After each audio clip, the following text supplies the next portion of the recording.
Rasul Petrus mengingatkan orang-orang di Korintus. Ya, orang-orang di Korintus ini bukan hanya orang Yahudi, tetapi juga non-Yahudi, saudaraku.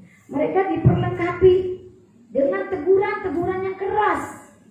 Kadang-kadang kita, saudaraku, ditegur keras dibilang diktator, ditegur keras nggak terima, banyak ya. Banyak orang yang nggak bisa ditegur, dinasehati. Terlebih anak-anak muda saat ini. Kalau orang tua menasehati, balik kita sebelah A, dia udah sampai Z, saudaraku. Saudaraku, mari kita mengikuti kata firman Tuhan. Pak, yang pasti di dalam kisah ini, walaupun Paulus menasehati orang-orang Yahudi dan bukan non-Yahudi yang ada di Korintus, pasti ada yang melawan, ya. Pasti ada yang nggak mau terima, pasti ada yang berdebat pendapat. Tetapi mari kita ambil dari firman Tuhan ini, bagaimana kita untuk mendandani hidup kita menjelang kedatangan Tuhan lewat melayani, saudaraku. Jadi melayani Tuhan, di awal saya katakan, bukan hanya di gereja, tetapi terlebih mendandani diri kita. Ya, itu namanya melayani Tuhan. Kita mau belajar dari 2 Korintus 6 ayat 1 sampai 10. Mari kita buka Alkitab kita.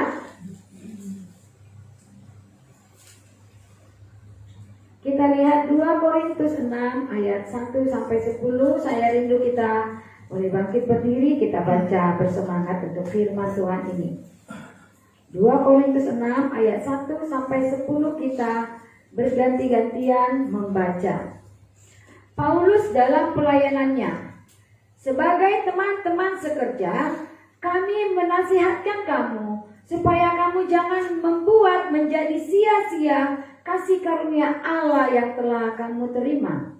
Sebab Allah berfirman, pada waktu aku berkenan, aku akan menyelamatkan engkau, dan pada hari aku menyelamatkan, aku akan menolong engkau.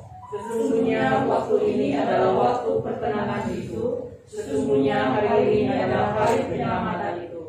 Dalam hal apapun kami tidak memberi sebab orang tersandung, supaya pelayanan kami jangan sampai dicela. Sebaliknya, dalam segala hal kami menunjukkan bahwa kami adalah pelayan Allah, yaitu dalam menahan dengan penuh kesabaran, dalam penderitaan, kesesakan dan kesukaran, dalam menanggung derai, dalam penjara dan kerusuhan, dalam berjerih payah, dalam berjaga-jaga dan berpuasa, dalam keberanian hati, pengetahuan, kesabaran, dan ketahanan hati, dalam Roh Kudus dan kasih yang tidak mengakhiri, dalam pemberitaan kebenaran, kekuasaan Allah, dengan menggunakan senjata-senjata keadilan untuk menyerang ataupun untuk membela, ketika dihormati dan ketika dihina, ketika diumpat atau ketika dipuji, ketika dianggap sebagai penipu namun dipercayai, sebagai orang yang tidak dikenal namun terkenal, sebagai orang yang nyaris mati dan sungguh kami hidup,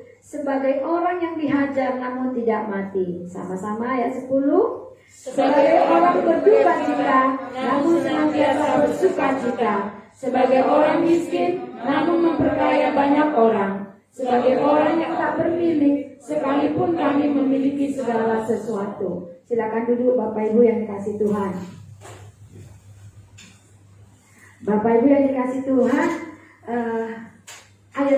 pasal 6 ini berat ya, berat untuk dipahami ya. Kalau kita hanya baca gitu aja, akhirnya kita nggak bisa dapat apa-apa gitu.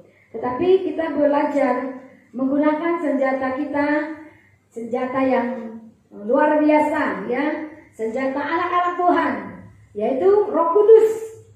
Roh Kuduslah yang memberikan pengertian dan hikmat bagi kita untuk setiap pembacaan firman Tuhan, saudaraku. Kalau kita mengandalkan pikiran kita untuk mengerti apa yang dikatakan oleh Rasul Paulus ini, sungguh banyak kita tidak mengerti ya.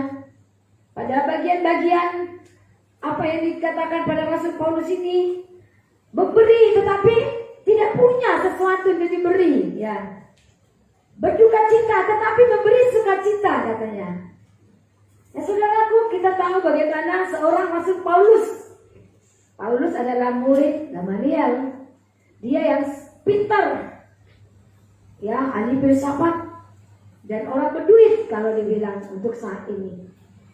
Dia murid Tuhan yang kalau mau dibilang secara kehormatan jabatan dia punya, tetapi dia ditangkap Tuhan, saudaraku. Tahu kisahnya Paulus ya? Bahwa dia menganiaya murid-murid Tuhan Yesus sampai dia dibuat buta, ditangkap sama Tuhan Yesus. Nah, saudaraku yang dikasih Tuhan, sekarang ini banyak kan menjadi hamba Tuhan, pengusaha-pengusaha, orang kaya, ya, gak heran, apalagi di Batam. Saya, saudaraku, sebenarnya jadi hamba Tuhan ini, kalau dibilang kadang bilang jadi jadian atau keluaran gitu ya. Kalau saya kilas balik, saya sebenarnya tahun 98 sudah wisuda sekolah teologi, harus sudah diutus ya kan, seperti adik kita berdua ini ya kan, waktu di wisuda diutus ya namanya ya. Tapi saya selama hampir berapa puluh tahun ya, 98 sudah diutus, tapi baru tahun 2000 ya kita mulai. Nah, saudaraku yang dikasih Tuhan, Paulus ini pun dia tidak sekolah teologi ya. Dia orang bandal mau dibilang, orang kaya yang tidak menghargai orang Kristen, yang sangat menentang kekristenan. Tetapi dia dipakai Tuhan luar biasa, saudaraku. Ya, saat ini banyak pengusaha-pengusaha, banyak duitnya, buka gereja. Kadang-kadang orang bilang, kenapa si A itu pengusaha itu udah buka gereja, jadi pendeta? Gak ada sekolah teologi ya, saudaraku. Memang benar di awal tadi saya katakan, untuk mengerti firman Tuhan, kita pakailah kuasa Roh Kudus. Tetapi tidak salah, kita juga harus sekolah, amin. Ya, di sekolah, di kampus, terutama yang mengalami tinggal di kampus, banyak sekali pembentukan untuk menjadi seorang pelayan. Mulai dari menghormati gembala, ibu asrama, ya enggak? Membereskan makanan, ya, mengikuti piket, banyak ya. Pingin makan KFC atau ayam, tetapi yang ada ikan asin, ya enggak? Iya, ini adalah satu pembentukan, sehingga banyak anak-anak Tuhan yang terpanggil, tapi tidak terpilih, saudaraku. Ketika mengalami pembentukan di asrama, dia enggak mampu. Saudaraku yang dikasih Tuhan, Paulus tidak mengalami pembentukan di dalam asrama. Dia seorang yang kaya, ahli filsafat, ya, terpandang. Tetapi dia Tuhan pakai. Sekarang ini juga banyak, saudaraku, orang kaya, pengusaha, membuka gereja, menjadi gembala. Kita bersyukur Tuhan boleh memakai mereka menjadi berkat, terlebih pada masa pandemi ini. Tetapi jangan juga kita menjadi pelayan Tuhan. Ya, mungkin kita gak mendirikan gereja, kita melayani di sebuah gereja, menjadi worship leader, pembicara. Tetapi kita nggak berbeda dengan seorang bos. Ya, pendeta dikawal, saudaraku, kiri kanan ada pengawal. Padahal nanti dia khotbah, tidak perlu takut, sebab malaikat Tuhan di kiri kanan kita katanya. Tetapi dia pergi khotbah ke satu gereja, bawa pengawal, ajudan. Nah, saudaraku yang kasih Tuhan, kita nggak seperti itu, amin. Kita nggak seperti itu. Karena Tuhan Yesus sudah memberikan contoh. Seorang pelayan itu yang sederhana, saudaraku. Ya, walaupun mungkin kita mampu membeli mobil yang mahal, ya, bisa beli mobil yang mahal. Saya pikir kalau kita seorang pelayan Tuhan, kita nggak perlu harus mobil yang mewah. Yang penting ada dan layak dipakai. Saudaraku, kadang-kadang itu menjadi batu sandungan. Ketika kaum perempuan mulai heboh dengan cat pirang, saudaraku. Saya punya pengalaman, ya, Mbak Tuhan. Orang nggak tahu catnya itu mungkin taco yang harga 6.000, ya kan?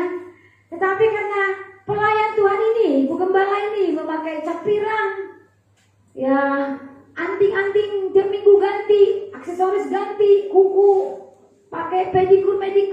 Saudaraku yang dikasih Tuhan, dia menjadi sandungan ketika seorang jemaat oleh karena mengantar Pak Gembala kecelakaan, kehilangan kerja, kakinya patah, cacat, saudaraku. Ketika dia nggak punya beras, nggak ada ibu gembala atau pak gembala ini tahu mereka nggak makan. Saudaraku yang dikasih Tuhan, ini yang diajarkan oleh Rasul Paulus bagi kita sebagai pelayan Tuhan, saudaraku. Untuk kita boleh melihat Kristus, untuk kita boleh seperti Paulus ini dikatakan tadi, kami nggak punya, tetapi kami bisa memberi. Kami berduka cita, tetapi kami bisa memberi sukacita. Saudaraku, kata ini susah dimengerti, tetapi ini artinya bahwa kita jangan menjadi batu sandungan sebagai pelayan Tuhan. Amin. Kita harus bisa seperti Tuhan Yesus yang melayani full heart ya. Walaupun Tuhan Yesus kalau mau dibilang apa sih yang gak bisa Tuhan lakukan, apa sih yang gak bisa Tuhan minta dari pemungut cukai, dari orang-orang pemerintahan, bisa ya. Mungkin Tuhan Yesus naik keledai aja, murid-murid jalan kaki ya, tetapi Tuhan Yesus ikut berjalan kaki dengan murid-muridnya. Saudaraku, kita sudah membaca pada bagian pasal 6 tadi bagaimana Rasul Paulus dalam pelayanannya di Korintus. Ya, latar belakang dari pasal ini adalah karena orang Yahudi dan orang non-Yahudi yang dilayani dia di Korintus ini punya pendapat masing-masing terhadap dia. Ada yang memandang karena dia seorang penginjil, mau dibilang ya. Dikatakan di sini ada yang menuduh dia sebagai bohong, penipu. Ya kan? Kadang-kadang juga kita melihat seorang pendeta atau gembala tanpa sadar kadang-kadang kita punya pikiran seperti itu. Tapi inilah nasihat dari Rasul Paulus kepada jemaat supaya jemaat Tuhan jangan sampai masuk dalam pencobaan. Karena apa? Karena kita sudah menerima kasih karunia, yaitu Injil keselamatan. Ketika kita hari ini ada di tempat ini, saudaraku, maka hari ini adalah hari perkenanan Tuhan dikatakan. Kita baca ayat 1 dan 2. Sebagai teman-teman sekerja, saudaraku, kita adalah teman sekerjanya Paulus, kita adalah teman sekerja Tuhan. Kami menasihatkan kamu supaya kamu jangan membuat sia-sia kasih karunia Allah yang telah kamu terima. Sebab Allah berfirman, pada waktu aku berkenan, aku akan mendengarkan engkau. Dan pada hari aku menyelamatkan, aku akan menolong engkau. Sesungguhnya waktu ini adalah waktu perkenanan itu. Sesungguhnya hari ini adalah hari penyelamatan itu. Jadi Rasul Paulus tegas di sini ya, mengatakan kepada jemaat Tuhan, ketika engkau menerima firman, engkau mendengarkan pemberitaan firman, maka dikatakan ketika itulah engkau diselamatkan. Ketika itulah adalah sesungguhnya hari perkenanan Tuhan, hari penyelamatanmu, hari penyelamatan kita, saudaraku. Jadi jangan disia-siakan ketika kita mendengarkan firman Tuhan. Yang arti kata, ketika kita sudah mendapatkan keselamatan dari Yesus Kristus, maka mari kita menjaga kesucian hidup, tidak menyanyiakannya dengan hal-hal kedagingan, saudaraku. Jadi jemaat ini berdebat. Orang Yahudi dan non-Yahudi punya pendapat. Wah, Paulus itu penipu. Dia mau mengambil harta kita, seperti itu kira-kira ya. Padahal saudaraku, Paulus ini dia bekerja, saudaraku. Dia gak kaya, dia gak punya rumah, dia nomade, dia pindah sana pindah sini, saudaraku.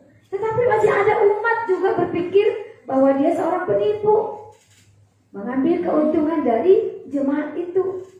Nah, saudaraku, ini yang dinasihatkan, bahwa jangan sia-sia firman Tuhan yang diterima. Karena ketika kita menerima firman Tuhan, maka dikatakan ketika itulah penyelamatan terjadi atas kita.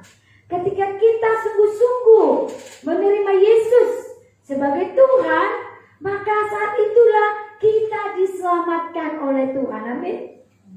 Saudaraku yang dikasih Tuhan, bersyukur kita bisa mendengarkan firman Tuhan. Ada saudara kita yang tidak bisa mendengarkan firman Tuhan oleh karena sakit, oleh karena keadaan yang lain, Oleh karena gak ada yang beritahu, saudaraku. Gak ada yang datang menginjil. Gak ada masuk Facebook, internet ke sana. Mereka gak pernah dengar keselamatan. Atau ada juga yang paling menyedihkan, orang Kristen KTP, saudaraku, yang menutup telinga atas kebenaran firman Tuhan. Dia tetap hidup dalam kedagingan. Dan dia merasa, aku ini udah Kristen, nanti kalau udah tua baru berubah. Atau bahkan dia Kristen, tapi dia tidak paham dengan kekudusan hidup. Saudaraku, kekudusan hidup adalah prinsip dasar kekristenan. Kekudusan, saudaraku. Buat apa kita tahu firman Tuhan? Seperti ahli Taurat, saudaraku. Kita tahu banyak firman, tetapi tidak hidup di dalam kekudusan. Kita masih menonjolkan kedagingan. Nah, ini yang hari ini, saudaraku, bagaimana kita menjaga hidup kita tetap kudus sehingga terjadi kebangunan rohani, sehingga lewat kita, saudaraku, terjadi penginjilan. Ya, Paulus menasihati jemaat Korintus agar tidak menyia-nyiakan kasih karunia Allah dengan cara memberi teladan. Kita memberi teladan, saudaraku, kepada tetangga, kepada keluarga kita, kepada orang-orang di kantor, di tempat kerja, di lingkungan. Kita menginjil, memberitakan tentang keselamatan hanya di dalam Yesus dengan memberi teladan. Jangan kita menjadi batu sandungan. Ketika kita melayani, saudaraku, kita nggak perlu tunjukkan kemewahan. Ketika kita boleh menjadi gembala, kita mungkin mampu membeli mobil mahal apa ya? Alphard ya? Alphard membeli sampai 3 mampu. Tetapi sesuai dengan firman Tuhan yang jadi teladan. Jadi sehingga ketika ada jemaat yang miskin, yang mungkin gembala ini sebenarnya tidak tahu ya, tidak tahu kalau ada jemaat yang miskin, sehingga menjadi batu sandungan. Waktu dilihat ibu gembala setiap Sabtu pergi pedikur, sebentar pirang, sebentar putih, sebentar gambar love, sebentar gambar apa ini, kuku ya, sebentar kuku palsu, sebentar sepatu boot. Saudaraku yang dikasih Tuhan, akhirnya jemaat jadi masih dalam pencobaan, ya. Demikian kita, Bapak Ibu mungkin tidak jadi gembala, kita melayani, tetapi mari kita, saudaraku, menjadi teladan bagi orang-orang di sekitar kita.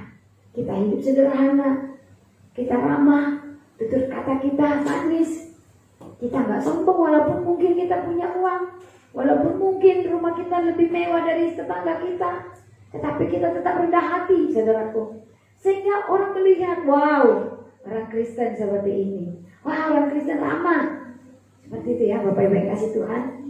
Nah, Tuhan menghendaki agar setiap orang percaya membangun kerohaniannya dan bertumbuh dewasa di dalam Kristus seperti yang telah dilakukan Paulus. Jadi kehidupan kerohanian kita dibangun, saudaraku. Tidak berhenti sampai di situ. Jangan menjadi orang Kristen yang eksklusif.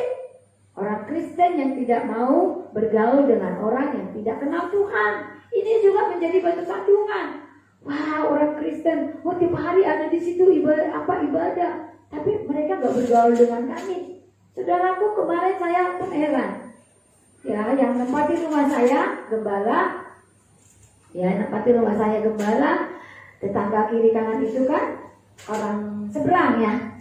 Jadi waktu saya pergi ke sana kemarin, ini mereka gak menjadi cermin, saudaraku, di lingkungan itu. Hari-hari mereka main gitar di situ, nyanyi kencang-kencang katanya. Saya nggak tahu nyanyi apa, nyanyi rohani atau nyanyi dunia. Kalau ada gotong royong, ngumpet, tutup pintu, nggak peduli. Padahal paling depan rumahnya dibersihkan. Saudaraku, gembala ini ya, gembala dan ibu gembala ini yang tinggal di rumah kita, tidak menjadi teladan. Seharusnya apa yang dilakukan, saudaraku? Justru dia harus menunjukkan dia orang Kristen yang bisa berbaur, nggak eksklusif ya nggak. Orang Kristen yang menjaga keamanan. Lo udah malam-malam masih main gitar-gitar sampai 4 orang katanya anak-anak mudanya. Ya saya nggak tahu lagu apa, karena kalau saya tanya mereka pun tak tahu lagu apa karena orang seberang ya. Saudaraku, menjadi batu sandungan. menjadi batu sandungan, saudaraku. Seorang gembala yang tinggal di lingkungan seperti itu. Kemarin kita pergi lagi, ya, ke rumah jemaat, bilang di lingkungan ini ada 3 pendeta gereja besar tinggal di sini. Tapi gak ramah katanya. Kalau lewat mobilnya kita senyum, gak mau senyum. Nah saudaraku, siapa yang gak kenal pendeta yang besar? Pasti kenal ya. Kalau gereja kecil baru gak dikenal. Tapi kalau gereja besar, saudaraku, umatnya banyak. Walaupun kita gak umatnya, pasti terkenal. Seperti Rasul Paulus bilang tadi. Rasul Paulus bilang, tidak terkenal tetapi dikenal katanya. Saya gak tahu saya dikenal orang gak, karena gereja kita masih kecil. Tapi kalau gereja yang besar, siapa yang gak kenal, ya kan? Saudaraku, bumerang. Jadi gak berkat, saudaraku. 3 di sini gembala yang besar katanya. Tetapi heran, kalau kita kasih senyum gak mau senyum katanya. Saudaraku yang dikasih Tuhan, hal ini sepertinya biasa. Ini menjadi orang Kristen yang eksklusif. Dalam hati saya, jangan-jangan seperti gembala-gembala yang kaya, yang besar, naik Alphard dengan bodyguard, ya kan? Saudaraku, saya pribadi saya tidak kagum ya. Saya tidak kagum dengan gembala yang seperti ini. Nah, saudaraku yang dikasih Tuhan, menjadi batu sandungan bagi umatnya. Jika seorang ibu gembala berdandan seperti itu, sampai saya bilang, mungkin cat sendiri pakai cat panco itu berapa? 6.000 ya? 6.000. Tetapi umat gak tahu, saudaraku. Kalau hari ini ibu gembala cat pirang, besok cat putih, besok ini semua warna-warni apanya. Sementara jemaat gak makan, dia gak tahu. Saudaraku, ketika kita melayani, kita bilang kita pelayan Tuhan. Ada orang atau terlebih keluarga kita yang membutuhkan. Mari kita tolong, amin. Supaya gak jadi batu sandungan. Tahu firman Tuhan, wah luar biasa melayani. Tapi keluarganya susah, gak mau ditolong katanya. Waktu minta tolong, pelitnya luar biasa, gak mau tolong. Saudaraku, bukan harus kita kasih sesuai yang diminta keluarga kita kalau mau menolong mereka. Tetapi beri semampu kita. Itu menunjukkan kita juga memperhatikan mereka. Kita respect kepada keadaan mereka. Saudaraku, mungkin keluarga minta dulu utang 1 juta. Kita gak mampu beri utangan 1 juta. Berapa kita mampu ngasih ikhlas? Karena firman Tuhan prinsipnya apa? Memberi kepada orang bukan kepada yang mampu mengembalikan, saudaraku. Tetapi memberi kepada orang yang kita tahu dia tidak mampu mengembalikan. Itulah bedanya kita dengan orang dunia. Ketika kita bisa memberi kepada orang yang kita tahu dia tidak mampu mengembalikan kepada kita, itu baru namanya memberi. Kalau kita memberi karena dia, kita, contohnya orang kita ya, adat budaya kita ya, kita pergi ke pesta dia karena kita nanti berharap dia datang. Atau kita pergi ke pesta dia karena kita sudah didatangin dia. Nah, saya pun baru tahu budaya di tempat saya seperti itu. Sehingga pesta itu kaget ya, kematian bisa habis duit banyak. Kenapa? Semua dibayar, saudaraku. Semua dibayar. Bahkan saudara kandung pun dibayar. Tidak ada kasih Kristus saya melihat di situ. Bayangin kalau anak-anaknya nggak punya uang, saudaraku. Maka orang tua kami itu nggak akan dibuat musiknya atau apanya. Maka nggak akan datang paman kami, saudaraku. Ini budaya yang salah. Tapi kita tidak bilang semua salah. Saya pikir mungkin zaman dulu nenek moyang kita, bangsa Indonesia ini, budaya kita kan sebenarnya gotong royong, gotong royong. Tetapi berubah zaman ini. Zaman ini berubah. Tidak ada lagi gotong royong. Kalau mama kita mati di situ nggak ada uang kita, nggak ada yang urus, saudaraku. Benar. Saya baru tahu ketika orang tua saya meninggal bulan 7 kemarin. Paman kandung pun harus dibayar semua. Bahkan rokoknya, transportnya harus dibayar, saudaraku. Bagaimana kalau anak-anaknya nggak punya uang? Maka mama kita ini nggak ada lagi penghargaan. Saudaraku yang dikasih Tuhan. Demikian juga mengapa Rasul Paulus menekankan di sini supaya kita menjadi teladan dengan kasih, menjadi teladan dengan memperhatikan orang lain, saudaraku. Budayanya saya pikir nggak salah. Tetapi karena zaman sudah berubah, apa-apa dinilai dengan uang, saudaraku. Kebaikan kita dinilai dengan besarnya uang yang kita beri. Kalau kita nggak beri uang, hanya say thank you, maka dibilang kita tidak punya adat, saudaraku. Ya, hanya seperti itu saja saudaraku yang dikasih Tuhan, uangnya lumayan habisnya. Karena semua dibayar. Nah saudaraku yang dikasih Tuhan, kasih akan Kristus, kasih akan sesama sudah nggak ada lagi. Inilah namanya kedagingan, hal-hal duniawi. Padahal apa sih yang dilakukan? Kalau udah mati gak bisa lagi bangkit kembali, apalagi mati di dalam dosa. Apa bisa dengan banyak orang datang bisa membuat orang tua kita atau yang mati itu masuk ke surga? Gak bisa. Hanya perbuatan baik dan imannya yang mengiringi dia pergi ke rumah Bapa, saudaraku. Tapi itu yang terjadi saat ini. Oleh karena itu, sebagai pelayan Tuhan, saudaraku, kita ditekankan di sini untuk menjadi teladan dalam kasih kita, ya, menjadi teladan sehingga kerohanian kita itu bertumbuh dewasa, seperti yang dilakukan oleh Rasul Paulus. Bagaimana caranya membangun kerohanian kita? Yang pertama, hidup tidak menjadi batu sandungan, seperti hal yang di awal tadi saya katakan. Dalam hal apapun kami tidak memberi, sebab orang tersandung, supaya pelayanan kami jangan sampai dicela. Sebaliknya, dalam segala hal kami menunjukkan bahwa kami adalah pelayan Allah. Ini yang dilakukan oleh Rasul Paulus kepada jemaat yang ada di Korintus, saudaraku. Dia ingin pelayanannya tidak jadi batu sandungan. Kita rindu, saudaraku, kita melayani keluarga kita, jangan menjadi batu sandungan. Jangan sampai bilang gini, dia cuma pintar khotbah, tetapi waktu diminta sumbangan gak mau nyumbang, atau waktu dikasih sumbangan dia paling kecil. Ya, itu saya kadang-kadang juga jadi seperti orang dunia, saudaraku, berpikirnya ketika kematian orang tua saya kemarin. Nasihatnya luar biasa, ya, nasihatnya panjang kali lebar. Apalagi kita masih tegang ini bisa pulang atau enggak, mau untuk di antigen negatif atau positif, bolak-balik telepon nanya adanya gimana, siapa sewa ini, itu sewa ini. Saudaraku yang dikasih Tuhan, jadinya kita emosi, ya.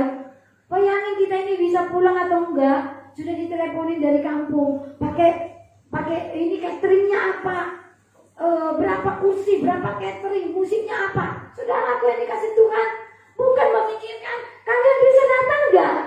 Enggak ada satupun, saudaraku, keluarga kami menanyakan baiknya kalian, kuatnya kalian, sehatnya kalian, ya masa pandemi. Yang ada telepon cuma seperti itu.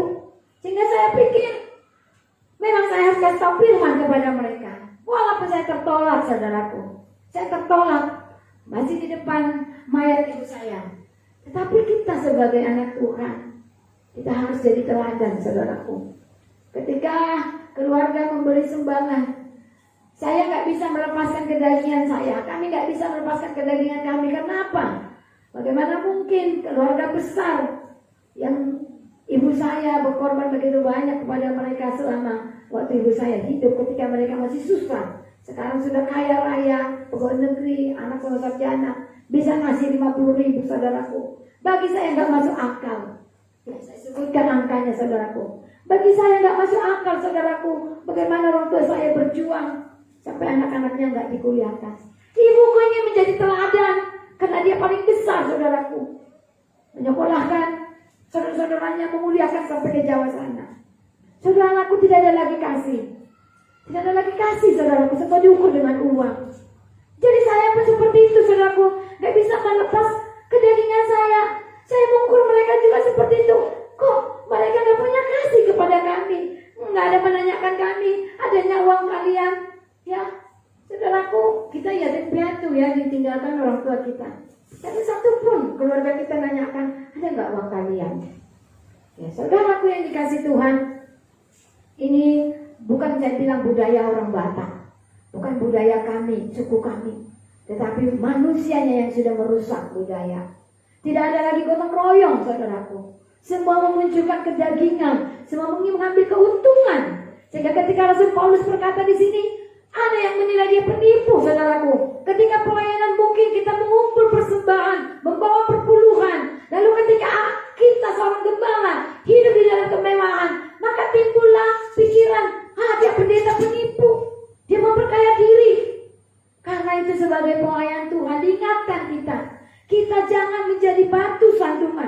tetapi hidup di dalam kesederhanaan, saudaraku. Seperti Tuhan Yesus.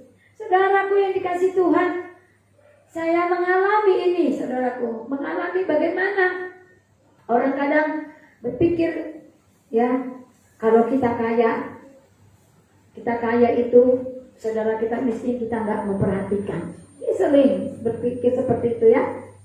Tapi saudaraku yang dikasih Tuhan, saya punya prinsip. Kenapa dia miskin? Mungkin dia malas, mungkin dia berjudi, mungkin dia nggak tahu mengatur keuangan, mungkin dia juga melakukan satu bisnis yang tidak bijaksana gitu, sehingga dia mengalami kebangkrutan. Saya nggak mau sampai berutang ke bank, saudara, untuk menolong saudara sekalipun. Saya hanya mau tolong apa yang saya mampu. Ketika kita mengutangi saudara kita sampai kita mengutang ke bank, saudaraku, kadang-kadang itu menjadi tidak terlalu jadi batu sandungan. Ketika saudara kita ini nggak bisa mengembalikan, maka itu menjadi akar pahit, menjadi permusuhan, sehingga hubungan kakak adik jadi rusak. Ya, banyak di keluarga terjadi seperti itu. Makanya firman Tuhan mengajarkan kita, berikan kepada orang yang kau rasanya tidak sanggup memberikan. Kalau kita sudah punya prinsip itu memberi, maka kita tidak mengharap kembali, saudaraku. Hubungan tetap baik.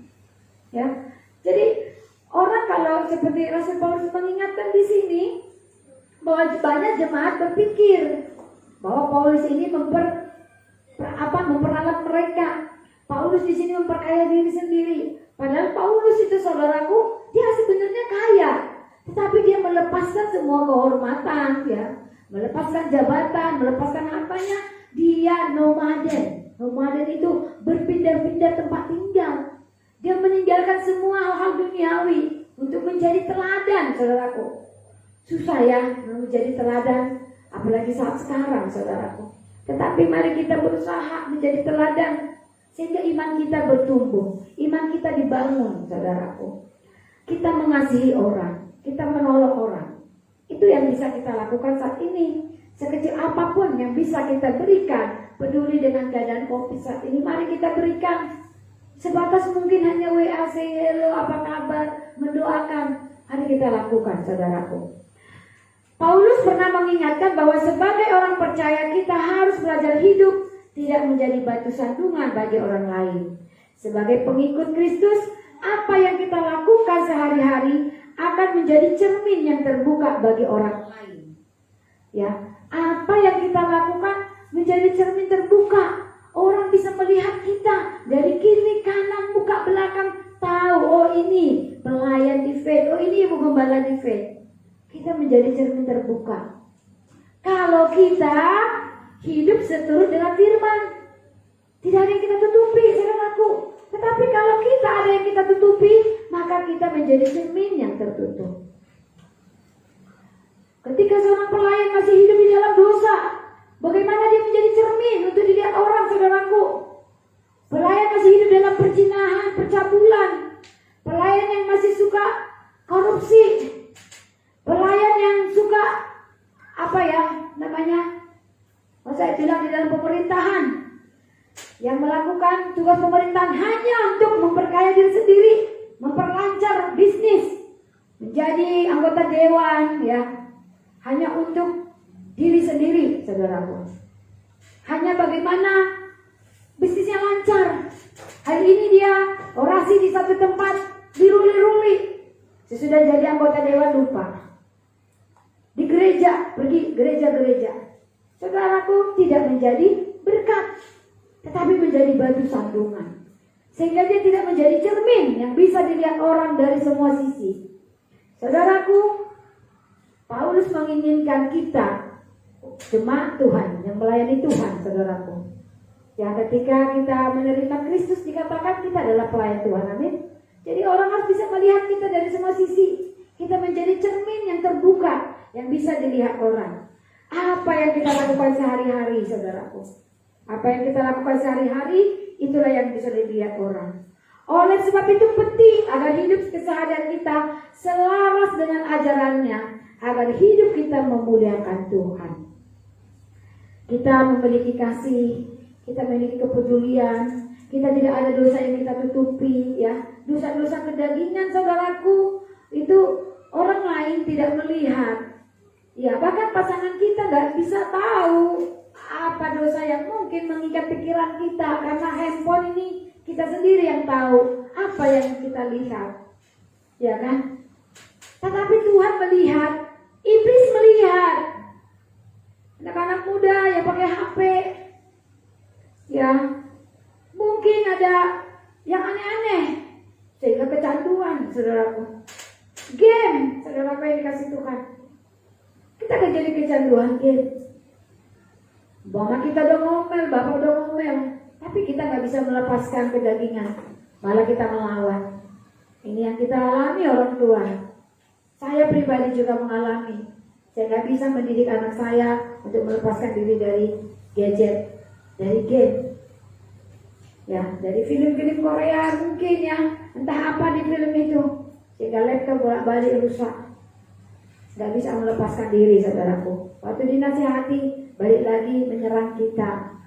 Ya, saudaraku, pergumulannya melepaskan diri kita dari kedagingan ini sangat berat. Tapi kalau kita mengundang Roh Kudus, pasti kita mampu. Hanya itu yang bisa saya lakukan, saudaraku. Tuhan beri aku kekuatan supaya saya tetap waras menghadapi anak-anak saya. Ya, kita nasihati jangan game, tapi tetap game, saudaraku. Saudaraku, dilema ya. Ada banyak ibu-ibu juga sama seperti saya. Tapi saya lebih berat, saya rasa. Seperti hari ini mau khotbah. Bagaimana saya mau khotbah? Anak saya juga tidak mau ke gereja karena dinasihati melawan. Ada rasa kecewa, ada rasa, ayo Tuhan, gak adil. Kadang-kadang saya berpikir gitu, saudaraku yang kasih Tuhan. Saya sampai anak kecil pun saya bawa kepada Tuhan. Saya pergi ke liar-liar kumpulin mereka. Tapi kadang saya berpikir, kok anakku gak bisa kubawa Tuhan? Ya, seorang Raja Daud itu berbeda dengan Imam Eli, saudaraku. Karena Raja Daud itu orang manusia, maksudnya orang yang percaya Tuhan ya, dan diberkati Tuhan. Waktu Raja Daud melakukan dosa, Tuhan mengampuni ya, mengampuni, saudaraku. Karena dia hanya seorang raja, saudaraku. Tapi Imam Eli, saudaraku, dia sama seperti gembala. Ya, atasan kita Tuhan, saudaraku. Beban bagi seorang gembala, seorang imam ketika gak bisa membawa keluarga kepada Tuhan. Apa yang terjadi kepada Imam Eli? Kematian, saudaraku.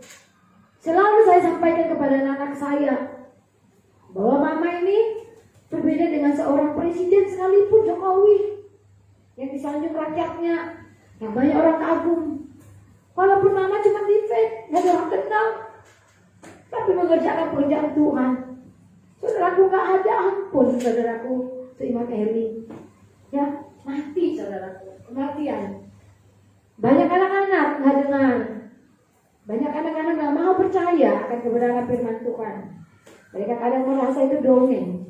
Tapi saudaraku, ini tugas kita, saudaraku, membawa anak-anak kita kepada Tuhan.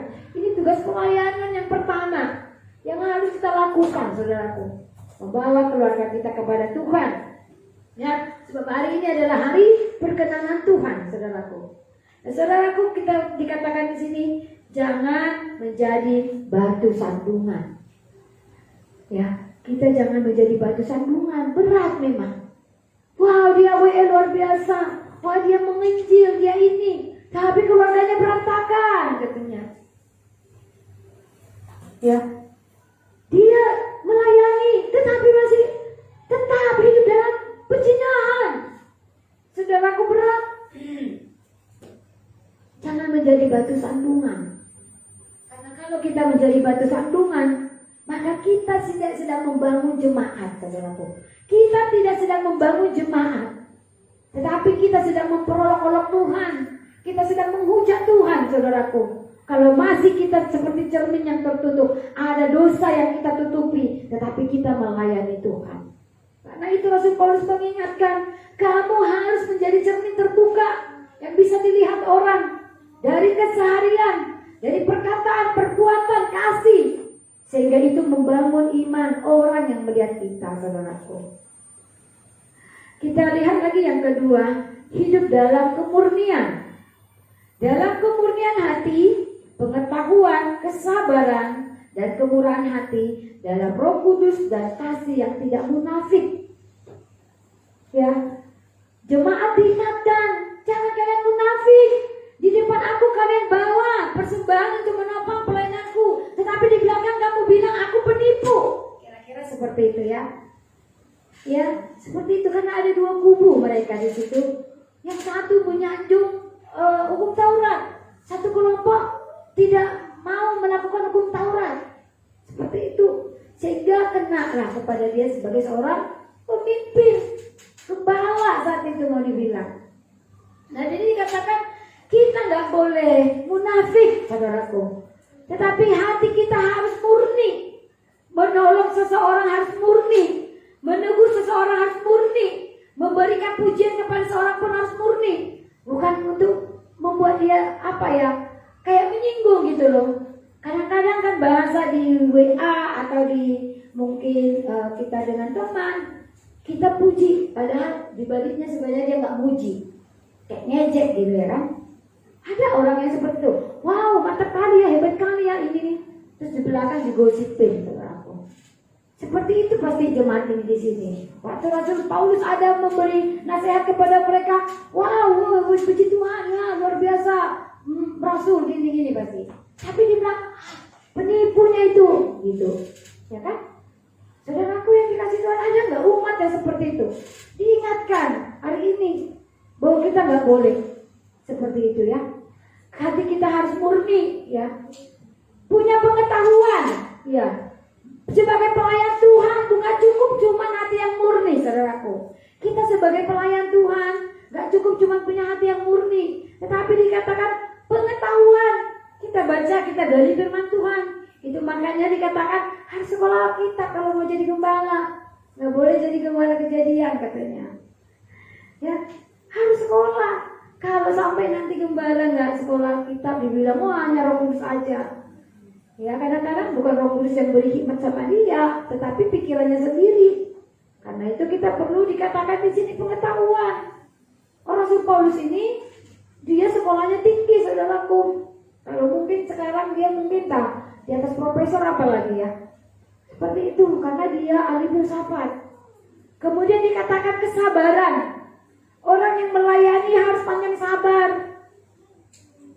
Ya, kadang-kadang kita nggak sabar menghadapi anak-anak kita, menghadapi karyawan, menghadapi teman, keluarga. Mari kita belajar sabar, murah hati, saudaraku, dalam Roh Kudus dan kasih yang nggak munafik. Jadi tidak munafik. Kita lihat ayat 6.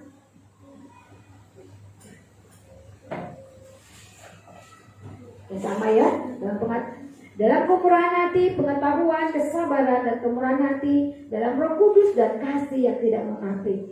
Jadi hanya lewat Roh Kudus, saudaraku, kita bisa boleh mengasihi kasih yang tulus, kasih yang gak munafik, karena ada Roh Kudus. Orang dunia bisa menunjukkan dia hatinya murni, tetapi punya embel-embel, ya. Terlebih di dalam bisnis, saudaraku. Kalau sering kita ketemu orang-orang pebisnis yang dia punya kepentingan dengan kita, ya. Kalau dia waktu lagi butuh, datang ke rumah Pak, makanan ini itu. Sesudah selesai bisnisnya, udah selesai, udah kenal, saudaraku. Sering kayak gitu. Kita yang orang kecil, kadang-kadang merasa bangga dikenal sama orang kaya. Itu aku temanku, aku pernah ke rumahnya, kita bangga. Waktu dia punya kepentingan dengan kita diundang ke rumahnya. Sesudah selesai kepentingannya selesai, dia pun tak kenal kita, saudaraku. Ada banyak seperti itu. Ya, ini kasih dunia, saudaraku. Tapi kasih yang murni, saudaraku, dia gak akan melupakan itu. Terlebih kalau dia sudah pernah ditolong. Itu makanya saudaraku yang dikasih Tuhan, saya gak pernah melupakan kasih sayang teman saya di sini, walaupun keluarga saya yang lain gak sayang sama dia. Ketika paman saya jatuh dalam bercak gula, semua keluarga meninggalkan dia. Cuman saya, saudaraku, istrinya nangis-nangis. Kami jadi tim paparazi, mencari-cari paman kami di mana. Saudaraku yang dikasih Tuhan, kasih gak munafik, mengasihi dia. Waktu dia jatuh pun kami tetap dekat dengan dia. Justru di situ saudaraku aku berani nyampaikan firman Tuhan. Dulu-dulu gak berani, karena mereka aktif di gereja, sponsor di gereja, hiasan di gereja mereka, lukisan apa mereka yang donasi, sehingga saya gak berani sampaikan firman. Dan waktu dia jatuh ke dalam dosa perzinahan, saudaraku, istrinya hanya saya lah, kau lah anakku, hanya kau, semua keluarga meninggalkan aku, katanya. Ya, saya masuk di situ, saudaraku. Saya kasih firman Tuhan. Akhirnya saya sampaikan ke teman saya juga. Kalau dia tidak berubah, itu hanya kasih karunia Tuhan saja. Kalau mau diubahkan Tuhan. Tetapi saya sebagai yang tahu firman, saudaraku, saya sampaikan. Saudaraku, ini kasih yang munafik. Sudah sekarang bangkit, kaya, kembali lagi. Kasih yang munafik. Waktu jatuh, mereka jatuh dalam zina. Gak ada satupun yang mengaku itu keluarga. Jatuh dalam miskin, tidak ada satupun yang peduli dengan kemiskinannya. Sehingga saudaraku, ketika kita menolong, sampai hari ini kalau mau dihitung uang kita banyak, dia udah kaya raya, tapi saya nggak pernah mau meminta kembali. Saya tetap mengasihi mereka. Nah, saya pikir, waktu saya memberi tak harap kembali, Tuhan mengembalikan kepada kami berkali lipat, saudara. Saya nggak bilang kami ini kaya, saudaraku, nggak bilang kaya. Tetapi kaya di dalam Tuhan itu lebih luar biasa, amin. Kaya di dalam Tuhan itu lebih luar biasa, saudaraku. Kalau kita kaya di dalam Tuhan, apa yang kita gak pernah pikirkan Tuhan sediakan, saudaraku. Gak pernah pikir ya ke Batam ini bisa jadi gembala, ya bisa mendirikan sekolah yang walaupun mau dibilang gak seberapa lah dengan orang yang di sana. Tapi satu yang saya syukuri kepada Tuhan, saya datang ke sini hanya dengan sendal jepit, dengan uang 15.000, saya ke Batam ini, tapi Tuhan menangkap saya, membuat hidup saya berarti. Itu yang saya lihat, saudaraku. Sehingga kalau mau dihitung anak-anak yang sudah kita kasih tahu firman Tuhan sudah banyak sekali ya. Itu kebanggaan bagi saya, bukan harta, saudaraku. Waktu saya bisa membawa anak-anak kepada Tuhan, memberitakan Kristus kepada mereka, terlebih yang orang tuanya kawin campur, saudaraku, saya nggak ke gereja, nggak kemana, di sekolah, saudaraku. Setiap tahun ada minimal 3 anak yang seperti itu. Itulah kebanggaan saya, saudara, sebagai guru, sebagai pelayan Tuhan. Saudaraku yang dikasih Tuhan, kasih yang gak munafik, saudaraku. Kasih yang gak munafik itu akan memberikan kita berkat melimpah. Berkat melimpah, saudaraku, yang tidak bisa kita ukur dengan kekuatan kita, ya. Pertumbuhan rohani kita juga tidak terlepas dari proses pemurnian. Seperti pohon mangga tadi. Pohon mangga di samping rumah kami banyak, harus ditebang supaya berbuah. Dulu jambu itu buahnya sedikit, tetapi waktu Pak Gembala pangkas, banyak buahnya. Bikin kita, saudaraku, jangan kita gemuk dengan firman Tuhan. Firman Tuhan tiap minggu kita dengar, ya kan? Kasih, memperhatikan. Jangan kita dengar firman, jangan kita gemuk. Kenapa? Karena nggak kita lakukan. Ya, bilang jangan lagi kita merokok, jangan lagi kita minum, jangan lagi kita nonton film-film yang nggak baik, jangan lagi ikat game, jangan lagi hal yang lain lah ya, rupa-rupa dosa udah tahu lah kita, tapi kita masih terikat di situ, sehingga kita gemuk, saudaraku, gemuk dalam arti kata. Kalau gemuk kan nggak sehat ya. Firman kita banyak tahu, tetapi kita tidak lakukan. Saudaraku, dikatakan itu adalah pemurnian Tuhan. Kita dengar firman, kita lakukan. Oh ya, hari ini aku harus menyangkal diri. Hari ini harus pergi ke gereja, enggak lagi tarik selimut. Ya, hari ini harus nolong dia. Hari ini harus membantu istri. Hari ini harus memperhatikan rumah. Hari ini harus olahraga. Kita lakukan semua, saudaraku, yang dikasih Tuhan, sehingga kita mengalami pemurnian. Ya, tujuannya agar suatu saat kita dapat hidup sepenuhnya, menanggalkan manusia lama dan menjadi manusia baru dalam Kristus. Orang yang masih terikat dengan akar pahit, saudaraku, lepaskan pengampunan. Jangan menyimpan akar pahit, kebencian, kecewa, tidak boleh. Tentunya dalam proses tersebut ada bagian kita yang untuk berjuang untuk tidak mengikuti kehendak daging, tetapi menuruti kehendak roh, saudaraku yang kasih Tuhan. Jadi kalau kita ada sakit hati dengan keluarga, ya kan, akar pahit, nggak bisa mengampuni, maka kita tidak hidup di dalam roh, tetapi hidup di dalam kedagingan. Waktu kita kecewa, waktu kita nggak menghormati orang tua, memberontak terus, dinasehati berontak terus, maka itu bukan hidup di dalam roh, tapi dalam kedagingan, saudaraku. Ya, hidup di dalam kedagingan nggak milik Tuhan ya, sudah dibilang. Orang yang karena kita sudah dilahirkan kembali di dalam roh, maka kita adalah milik Kristus. Jadi orang yang tidak dilahirkan kembali dalam roh, dia bukan milik Kristus. Jadi orang Kristen harus dilahirkan kembali di dalam roh. Amin. Ya. Dengan bertindak berdasarkan pedoman yang baik, maka Rasul Paulus ini melakukan apa, saudaraku, di ayat 6 dan 7, yaitu dia berpegang pada kemurnian. Murni, dia tulus melayani, saudaraku. Melayani di gereja tulus, melayani di rumah, di PT, di perusahaan kita tulus. Rasul Paulus ini memegang itu. Dia melayani dengan kemurnian ya. Dengan dikatakan kesalehan tanpa kemurnian itu gak bisa, munafik, saudaraku. Saleh, baik, tapi gak tulus, itu namanya munafik. Oh, kata tutur katanya baik, manis, tetapi hanya untuk mengini orang, mengejek, saudara, itu munafik, saudaraku. Jadi Rasul Paulus ini enggak, apa yang benar dikatakan benar, apa yang salah dia tegur, sehingga maka dikatakan Rasul Paulus ini orangnya tegas, ya, karena dikatakan dia itu adalah cermin yang bisa dilihat orang. Kemudian dikatakan apa lagi? Selain tadi baik, kemurnian, ya, dikatakan kesabaran dan kemurahan hati, ya. Kesabaran dan kemurahan hati, tidak mudah dipanas-panasi, tapi justru bertahan menghadapi kekerasan hati manusia.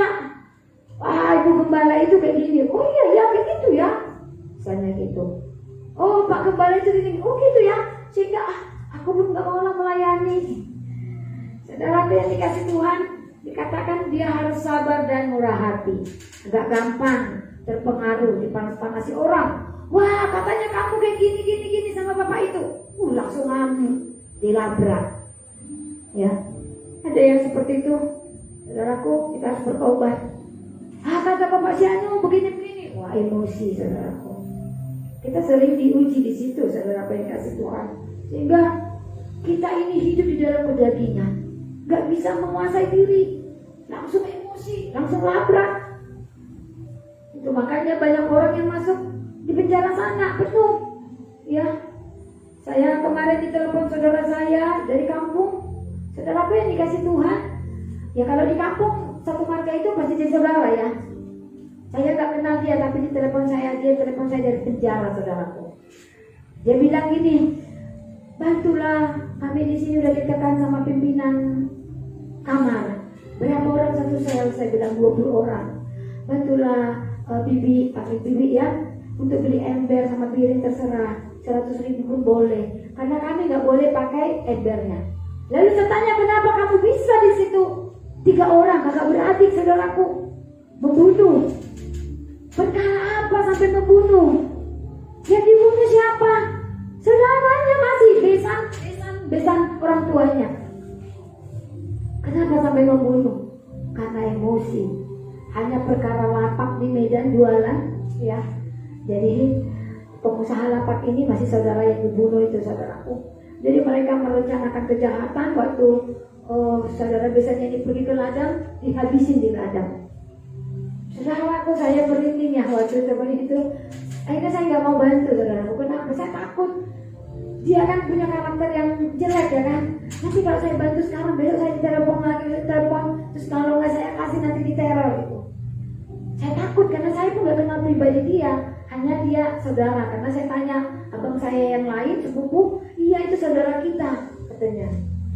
Wah, saudaraku, ini masih mengandalkan kedagingan, emosi. Hanya karena laporan abangnya, lapakku diambil dia, seperti itu ya. Lapak jualan diambil dia. Wah, mereka merencanakan kejahatan. Dibunuh, saudaraku. Dibunuh di ladang. Masih saudara. Ya, Saudaraku yang dikasih Tuhan, ini iblis bekerja luar biasa akhir zaman ini. Orang apa? Orang Kristen, saudaraku. Kristen, saudaraku ini. Dan sekarang dia mengalami kemurnian dalam penjara. Ya, dia bilang dia mau bertobat. Dia bilang mau bertobat karena dia banyak dilayani di penjara di Tanjung Gusta sana, saudaraku. Jadi saudaraku, banyak cara Tuhan untuk memurnikan. Ya, saya sih berharap keluar dia dari penjara, dia menjadi manusia yang baru. Tidak lagi hidup dikuasai kedagingan dengan emosi sehingga menghilangkan nyawa orang. Saudaraku yang ketiga, bagaimana kita hidup memberitakan kebenaran. Bagaimana kita pelayan Tuhan, jemaat Tuhan, jemaat faith, saudaraku. Kita harus hidup memberitakan kebenaran. Kita lihat ayat 7-10 dikatakan di sini, dalam pemberitaan kebenaran dan kekuasaan Allah dengan menggunakan senjata-senjata keadilan untuk menyerang ataupun untuk membela ketika dihormati dan ketika dihina. Saudaraku, apa yang kita gunakan untuk pemberitaan firman dan untuk melawan ketidakadilan? Yang kita gunakan adalah firman Tuhan. Apa, saudaraku? Adalah yaitu tadi kebenaran Allah. Kalau orang jahat kepada kita, bukan kita menyerang dia dengan firman Tuhan yang mendikte dia. Ya, kalau seorang gembala ada kayak gini ya. Saya pun seorang gembala, tetapi saya tidak mau punya prinsip seperti itu. Karena nanti bisa jadi batu sandungan. Kalau gembala salah ya, kalau saya salah, saudaraku, jemaat Tuhan tegur saya, 4 mata, kasih tahu, Bugem itu tadi salah loh gini-gini. Saya pasti terima. Saya nggak mau punya prinsip hamba, jangan diusir hamba yang urapi. Saudaraku, seringkali orang Kristen jadi gitu ya. Ketika seorang gembala mungkin ada kesalahan, jemaat nggak mau kasih tahu tapi main medsos. Ini yang salah ya. Jadi nanti saudaraku ke depannya kita nggak akan pernah mulus 100% baik. Hari ini mungkin Bapak Ibu melihat saya, apalagi yang belum kenal. Ini calon anak-anak kita yang mau diberkati, pasti mungkin lihat saya, oh ibu gembala baik, mungkin gitu secaranya kan. Tetapi ke depannya bisa bilang, oh ibu gembala kan gak baik. Ya, karena dunia ini berubah. Nah, saudaraku yang dikasih Tuhan, sering sekali jemaat gak sesuai dengan apa yang dilakukan gembala atau pemimpin, ya, maka di belakang akan seperti jemaat yang tadi bilang dia penipu. Nah, kalau sekarang ini bukan gitu, bukan bergosip, tapi buat di medsos, ya kan? Sehingga nanti datang lagi gembalanya, pemimpinnya, serang lagi di medsos. Jangan usik hamba yang kurapi. Nah, seperti itu. Saudaraku yang dikasih Tuhan, banyak terjadi seperti itu di gereja-gereja. Tetapi kita belajar, kita jangan seperti itu, amin. Kalau ada yang salah di pimpinan, yang nggak pas, ya sesuai dengan kebenaran firman Tuhan tadi ya, dikatakan bahwa untuk menyerang ya, untuk membela apa yang kita bela, apa yang kita serang, maka kita menggunakan kebenaran firman Tuhan. Tetapi firman Tuhan bukan untuk di medsos yang tidak kita orang kemudian bertujuan sama siapa gitu ya. Sehingga kadang-kadang ya, kalau kita baca status ini jemaat ini kok begini kayak gini, oh berarti dia seperti ini sama gembalanya. Jadi ada pemikiran yang lain. Tetapi Rasul Paulus mengingat di sini, kalau gembala kita, pemimpin kita ada hal yang kita rasa mungkin sebagai umat kurang pas, maka kita sampaikan, saudaraku. Ya, kita sampaikan dengan kebenaran juga.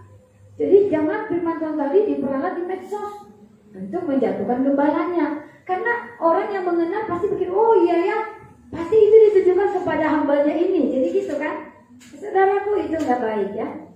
Jadi kita pergunakan firman Tuhan, kebenaran firman Tuhan untuk menyerang hal yang salah, tetapi dengan cara yang tepat. Amin. Ya, sebagai orang yang nyaris mati dikatakan, dan sungguh kami hidup. Ya, mau dibunuh mereka ini, dikejar-kejar, saudaraku ya. Pemberita Tuhan.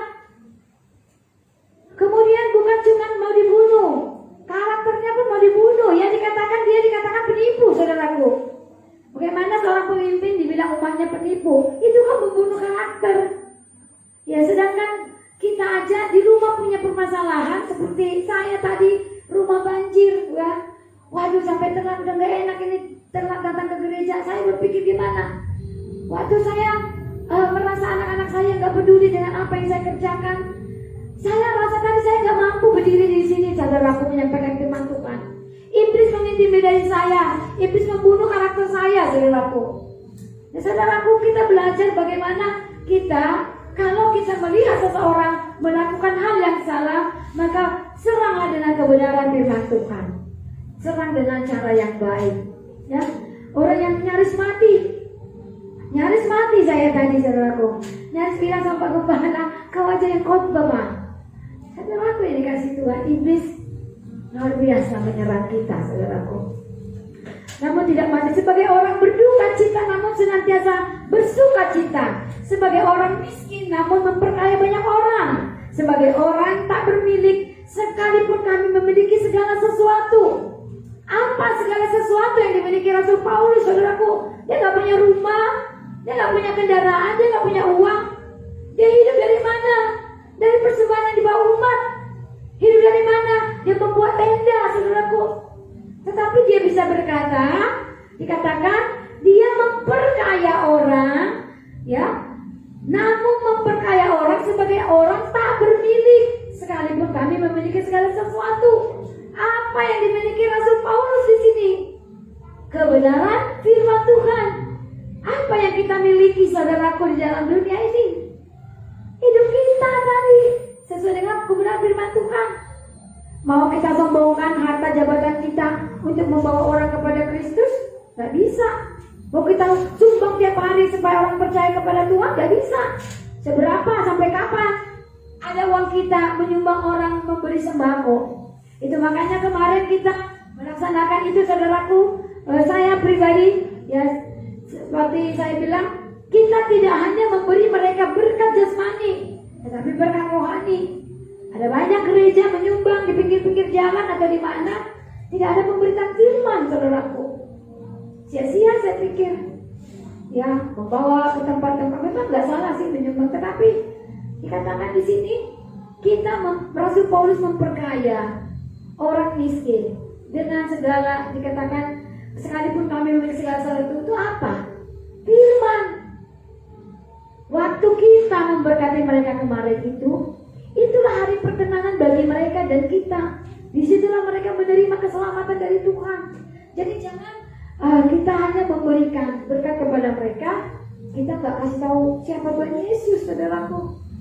Ya, sama seperti Rasul Paulus ini, jemaat Tuhan disuruh memberitakan firman Tuhan. Apa yang kita punya? Kebenaran. Oleh karena itu mari kita hidup menghidupi firman Tuhan, sehingga segala sesuatu itu apa? Kebenaran firman Tuhan yang ada pada kita, amin. Roh Kudus yang ada pada kita, itu yang kita beri kepada dunia ini, saudaraku, supaya mereka mengenal Kristus. Saudaraku yang dikasih Tuhan, dengan menunjukkan sikap dan perilaku yang tepat, ya, dalam segala keadaan di dalam dunia ini, di ayat 8-10, kita harus siap mengalami berbagai rupa keadaan peristiwa di dunia ini. Apabila kita mampu menjaga dengan baik keadaan pikiran serta perilaku kita di tengah semua itu, maka itu akan menjadi bukti yang luar biasa akan ketulusan kita. Waktu kita bisa menjaga sikap, perkataan, mampu menunjukkan kasih, ya kita berkhotbah tentang kasih, tetapi tidak menunjukkan kasih, maka dikatakan kita ini adalah orang yang munafik. Tetapi ketika kita mampu melakukan, ya kita lihat ayat 8-10, saudaraku. Apa yang terdapat di ayat 8-10? Ketika dihormati dan ketika dihina, ya. Pelayan Tuhan itu pasti sering dihina, saudaraku. Penginjil pasti sering dihina, seperti Rasul Paulus tadi dibilang dia penipu. Tertolak biasa, tapi nggak boleh kita jadi nggak mau lagi beritakan firman. Ya, semua kita dilihat. Kalau kita sering memberi firman Tuhan kepada keluarga, maka semua aspek hidup kita akan dilihat, saudaraku. Sehingga itulah celah untuk melihat keburukan kita. Dikatakan seperti peribahasa, apa? Selumbar di mata temanmu, gimana ya? Apa peribahasanya? Artinya gini, hanya sekecil aja di kesalahan temanmu kamu bisa lihat, tapi yang besar sekali kesalahanmu kamu nggak bisa lihat. Ibaratnya seperti itu. Nah, saudaraku yang dikasih Tuhan, kita anak-anak Tuhan, pelayan Tuhan, maka kita akan sering mengalami penolakan, dihina, saudaraku. Seperti Tuhan Yesus dihina, ditolak, ya kan? Tuhan Yesus dibilang apa? Pembohong. Masa kamu juru selamat? Enggak lah. Masa kayak gini juru selamat? Ya sampai sekarang orang-orang Yahudi yang dulu menolak Yesus pun sekarang ada ya. Bukan orang Yahudi mereka, tetapi orang di bangsa kita. Masa Tuhan bergantung? Masa Tuhan gak bisa loncat? Masa Tuhan cuma nggak pakai baju gitu kan? Banyak menghina, saudaraku, melecehkan. Demikian kita, saudaraku, ketika kita mau memberitakan firman Tuhan, maka kita harus siap dihina, ya. Ketika dipuji juga, ketika kita dipuji jangan kita menjadi sombong. Kadang-kadang teman, shalom, hamba Tuhan yang luar biasa diurapi Tuhan. Shalom, hamba Tuhan yang mantap. Saudaraku yang dikasih Tuhan, anggap itu seperti mereka tulus. Kita nggak tahu dia tulus atau nggak nyampaikan. Tetapi jangan membuat kita menjadi sombong. Ini maksudnya, ya. Kemudian ketika dianggap sebagai penipu namun dipercaya, dia dianggap penipu tetapi umat itu tetap ikut dia. Orang menganggap kita jahat, penipu, tetapi kita lakukan hal yang benar, saudaraku. Ini maksudnya.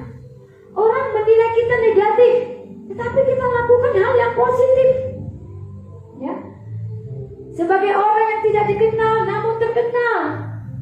Orang yang kenal fans, saudaraku, karena kecil, tetapi kita bisa melihat membuat yang baik sehingga Tuhan mengenal kita. Itu yang lebih penting, saudaraku. Kita nggak perlu dikenal Pak Jokowi, tetapi dikenal Tuhan Yesus, amin. Ya, orang nggak perlu lihat gereja fans yang besar, tetapi Tuhan Yesus berkenan kepada jemaat Tuhan, amin. Apa yang kita lakukan, apa yang kita perbuat, kita menghidupi firman Tuhan, saudaraku. Itu yang lebih dahsyat, saudaraku. Tuhan mengenal kita, bukan orang dunia yang mengenal kita. Walaupun mungkin Bapak Sinode kita nggak mengenal faith, saudaraku, nggak peduli. Tetapi Tuhan Yesus mengenal kita, amin. Tuhan berkenan atas pelayanan kita, amin. Itu ya, saudaraku, yang kita cari. Seperti Rasul Paulus ini, dia nggak dikenal tapi terkenal, tapi dipercaya. Dibilang penipu tapi dipercaya, ya. Tidak terkenal tapi dikenal, saudaraku. Kemudian apalagi dikatakan di sini, sebagai orang yang nyaris mati, tapi sungguh-sungguh hidup. Sebagai orang yang dihajar namun tidak mati. Ya, dalam pelayanan sering mungkin ada yang menggesek, ya. Dalam pelayanan mungkin melihat sebagai gembala ada hal-hal yang salah. Tapi saudaraku yang dikasih Tuhan, jangan menjadi iman kita mati. Jangan membuat semangat kita pudar melayani Tuhan. Tetapi harus seperti Rasul Paulus bilang, namun tidak mati. Hatinya untuk melayani tidak pudar. Hatinya untuk melayani Tuhan justru semakin berkobar-kobar. Sekalipun lihat ibu gembala atau pak gembala ada yang kurang, saudaraku. Kemudian dikatakan di ayat 10, sebagai orang yang berduka cita namun senantiasa bersuka cita. Banyak pergumulan, tetapi kita harus bisa atasi pergumulan itu dengan sukacita. Tidak semua kedukaan kita harus orang banyak tahu. Cukup kita dengan Tuhan, cukup kita dengan gembala kita. Jadi tidak mengeluh kepada orang-orang yang tidak tepat. Itu maksudnya. Gimana ya melayani ini? Ya udahlah, hanya lihat Tuhan aja lah gitu. Saudaraku, umumnya gitu, tetapi nadanya lain. Kalau dia ibu bapak gembala, sudahlah, tapi lihat Tuhan aja lah. Nah, saudaraku, nggak boleh ya. Kita sering ketemu seperti itu, saudaraku. Kemudian dikatakan sebagai orang miskin namun memperkaya banyak orang. Kita nggak kaya, tapi ketika orang dalam kesusahan datang minta tolong kepada kita, kita tolong semampu kita. Saudaraku, saya punya pengalaman, benar-benar gak punya uang. Ya, biasanya kalau orang tawar-tawar bunga itu, kalau tanya ini tanya itu, sekali dua kali saya ladeni. Tapi kalau posting lagi ini tuh jadi malas. Tapi bener loh, 100.000 itu sungguh berarti bagi orang ketika memang benar gak ada uang. Yang dia saya punya rumah, punya sekolah, ya kan, punya mobil. Orang kan mikirnya uang selalu ada, ya kan. Tapi kali itu saudara, betul gak punya uang saya, betul gak punya uang. Jadi ketika orang beli bunga saya 100.000, saudaraku, kami antar dengan Pak Gembala, rasanya luar biasa. Dia jadi berkat bagi saya. 100.000, biasanya 100.000 aduh gak cukup untuk jajan kan. Tapi 100.000 itu saya belikan apa? Saya belikan untuk makan, hari itu cukup. Saya bilang, beda rasanya saudaraku, ketika kita gak punya uang sama sekali. Uang yang cuma 100.000 itu kayaknya kenyang full gitu ya, full enaknya. Dengan lagi ada uang, makan enak pun, makan seafood pun kayaknya ya biasa aja, gak rasa mau bersyukur. Tapi kali itu saya rasa luar biasa. Bagaimana dengan orang yang ketika datang kepada kita, saudaraku, minta tolong, kita gak tahu keuangannya ada gak waktu itu. Maka sebagai anak Tuhan dikatakan, beri kepada orang yang kamu rasa dia tidak mampu mengembalikan. Maka saya rasa dia akan seperti saya tadi, ya kan? Ya, 100.000 berapa sih, ya kan?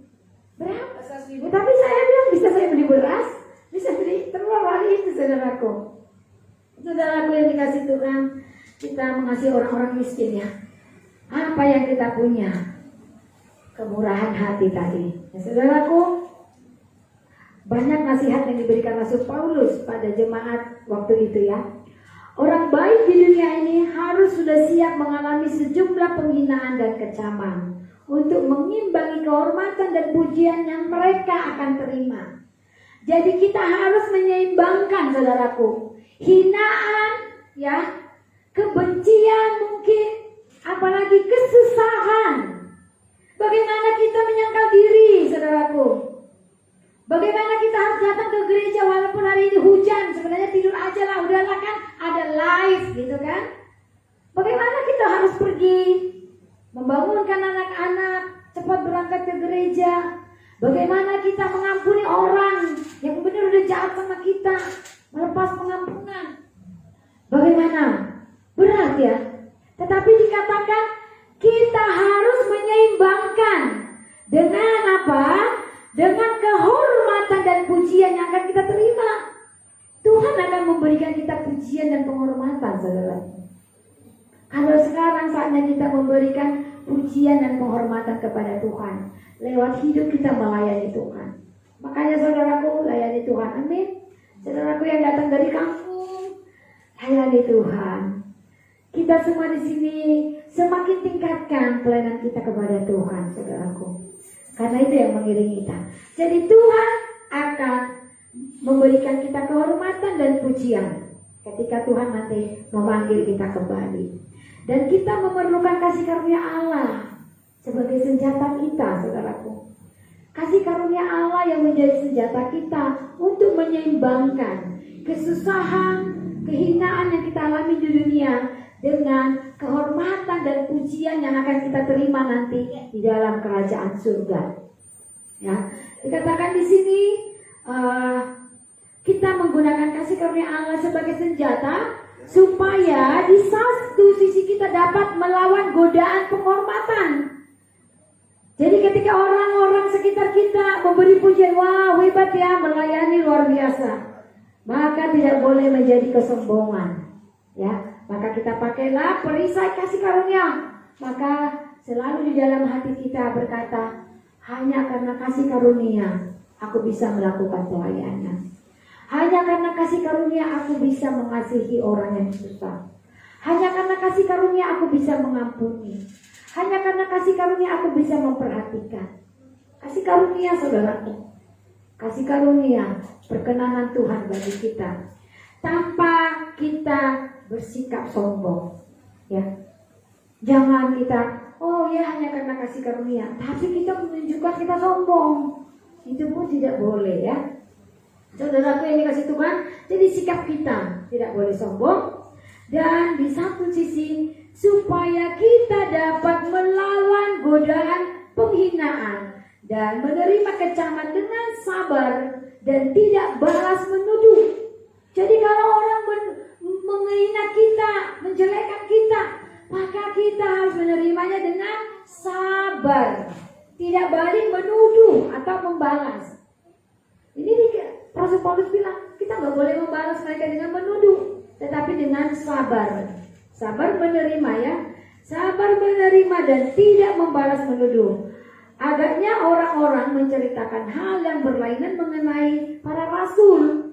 Ada yang mengatakan mereka sebagai orang yang sungguh-sungguh baik, sedangkan yang lain sebagai orang yang bejat, teramat bejat. Ya, itu yang terjadi pada Rasul Paulus. Sebagian jemaat bilang, oh baik kok rasul itu dengan anak-anak buahnya. Tapi sebenarnya mana mereka itu bejat, mereka cuma mengambil uang kita. Saudaraku, ketika kita diperhadapkan dengan keadaan kita dalam lingkungan, dalam pekerjaan kita, munafik dia melayani tapi begitu, rumah tangganya seperti ini. Saudaraku, apa yang kita lakukan? Sabar dan tidak membalas dengan menuduh. Kita dikecewakan, kita dihianati, kita harus sabar. Dengan memberitakan kebenaran, hidup kita akan menjadi berkat bagi orang lain. Selain itu, kerohanian kita juga akan terbangun seiring dengan seringnya kita memberitakan kebenaran firman kepada orang banyak. Jadi biarlah firman Tuhan hari ini menjadikan kita orang yang bertumbuh, menjaga kekudusan hidup kita, saudaraku. Ya, yang pertama tadi dikatakan kita harus apa? Yang pertama kita harus hidup tidak menjadi batu sandungan. Ya, jangan menjadi batu sandungan kita yang melayani Tuhan. Yang kedua, hidup dalam kemurnian. Jangan kasih yang munafik. Dan yang ketiga, hidup memberitakan kebenaran. Sehingga lewat ini iman percaya kita semakin dibangun, bukan untuk kita saja tetapi orang-orang di sekitar kita. Demikian firman Tuhan. Saya undang untuk pemain musik dan singer.